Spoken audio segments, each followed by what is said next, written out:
السلام الله عليكم ورحمة الله وبركاته. maanta waxaan rabnaa inaan videogan kaga falcelino boostii hor yimid oo soo dhigay saaxiibkeen baba isku tasho uu leeyahay banaadiriga ayaga marti loo yahay cidna marti uma aha dhalinyaro badan waxaan arkay commentiga falcelin waxoogaa jahli ka muuqdo ka dhiibteen qaar iska cariisan waxaan rabaa inaan waxoogaa u iftiimiyo banaadiri yihiin banaadiri horta waxa banaadiri lahaa qof walba oo gobolka banaadir ku nool waxaan u kala baxaan qabaa'ilo kala duwan sida maanta gobolka banaadir qabaa'ilo kala duwan ugu nool yihiin waxaan soo dirisho doonaa buugga magaciisa la yiraahdo buqyatul amal fi taariikh Soomaal oo qoray Shariif Cidruus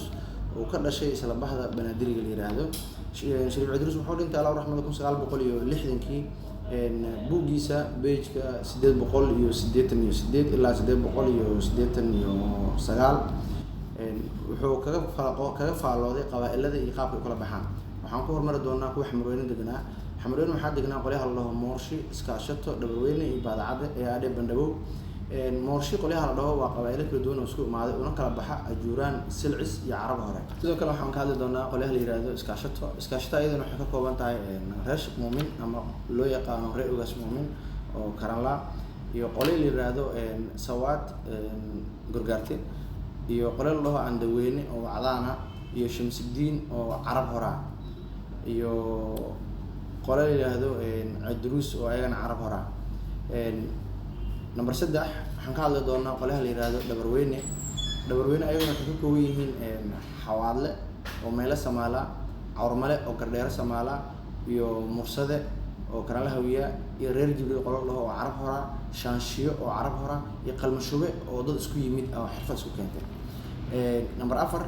waxaan ka hadli doonaa qolyaha la dhaho bandhabow ayagana waxay ka kooban yihiin silcis gurgaarte baxar suufi carab hore ah iyo qolyo la dhaho goorane oo baadacada sheeb qolyo la dhaho ajuraana iyo qolyo la dhaho xamanuur oo shiiqaala iyo reer oo cali maxamed oo xawaadla iyo gudmana qolyo la dhaho oo carab hore meeshaas waxaan kaga baxnay kuwii ku noolaa degmada xamarweyne waxaa aadi doonaa Shangaani ayagana waxaa ku noolaa qolyo la yiraahdo Yacquubi oo hogaami u ahaa reer Imaam Yacquub oo macnaha abgaala number 2 Ashraaf number 3 Al-Amuudi qolyo la dhaho carab hore iyo 4 oo saddexda geedi qolyo la dhaho saddexda geedi waxa uu tiro badan ayagana waxay ka kooban tahay cawaala qolyo la dhaho soo ahaan kasoo jeeda beesha ceer Madaxis iyo Cabdalle oo garjinta gardheer Soomaala silcis gurgaarte iyo wacdaan baadacade iyo baasadiiq qolyo la yiraahdo ayagana carabta hore oo ka dhashay shiiqaanka ah la yiraahdo Cabdulaziz Al-Makhzumi number 5 qolyo la yiraahdo reer Maanyo waa dad kala duwan number 5 waxaan ka hadli doonaa reer Maanyo waa dad Soomaali kala duwan oo isku timid ayagana nasab looga abtirsamaha laakiin waa dad xirfad isku keentay marka hadaan xasuusiyo buugga soo xigeenayno waa buug magaciisa la yiraahdo buqyatul amal fi taariikh Soomaal qoraa waxaa ka Shariif Cidruus oo ka dhashay beesha banaadiriga maanta la yiraahdo wuxuuna dhintay 1960 kala raxmaan sidoo kale waxaan soo dilishaynaa article la qoray qarniga 19aad oo laga heli karo Oxford University asna wuxuu sheegay population-ka xamarweyne iyo Shangaani kala degnaa tiradooda iyo inta adooma ah Shangaani waxaa degneed 1750 oo dad free ah oo Soomaalida caadiga iyo Carab isku darsan xamarweyne ayada sidoo kale waxaa degnaa 2850 oo dadka deegaanka ah total waxa isku noqonaya 4600 oo dadka free ah waxaan ka hadlaa banaadir total 68.71 boqolkiiba oo free macna waxaa ku soo xigo Shangaani waxaa ku noolaa 835 adooma xamarweynena 1260 adooma total waxay noqonayaan 3.2 adoonta ku nool gobolka banaadir xiligan ayda xasuusiyo isla article-ka aan soo dilishanayo oo qarnigii 18aad dhamaadkiisii la qoraabay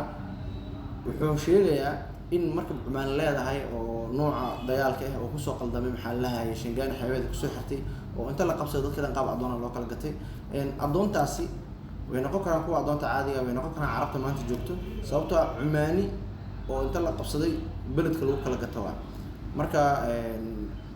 intaan waxaan kaga baxnay barashada beelaha la isku yiraahdo banaadiri reer gooni ma aha ha u wada malay in Carab yihiin Soomaali badan ku jirto marka dhalinyarta jahliga kaga jiro marka loo banaadir meesha marti kuma aha iska caroonay waxa la rabaa inay fahmaan banaadir dadkuna oo dhan inay banaadir yihiin